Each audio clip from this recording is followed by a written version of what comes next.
Hello, nakapagluto na lahat ng adobo. Chicken, ganito ako magluto ng adobong manok ko.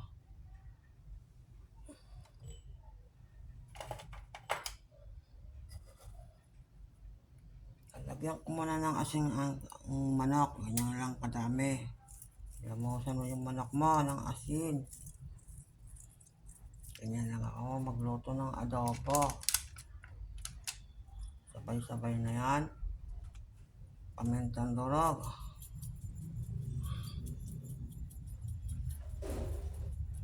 Yan. Tapos toyo. May konting toyo lang, huwag naman masyadong madami. Isang ganyan lang. Tapos, ganyan mo para kumapit yung lasa. Para pantay ang lasa ng asin at toyo. Ganyan naman na ginagawa ko bago ko sila iluto. Tapos, kahit isang dahon ng laurel, lagyan mo.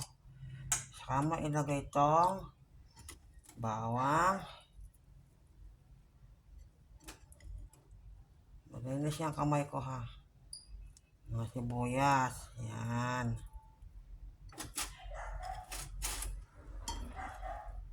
Ganyan lang o.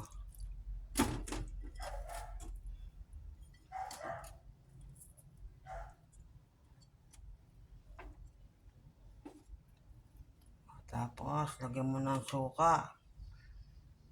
Yan.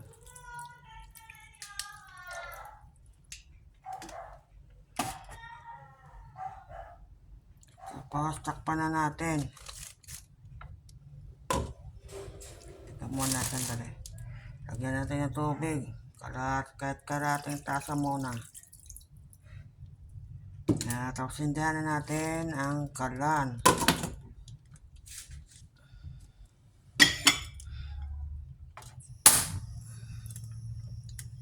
Salang mo lang sa mahinang apoy. Huwag mo masyadong malakas. At antayin mo na lang kumulo.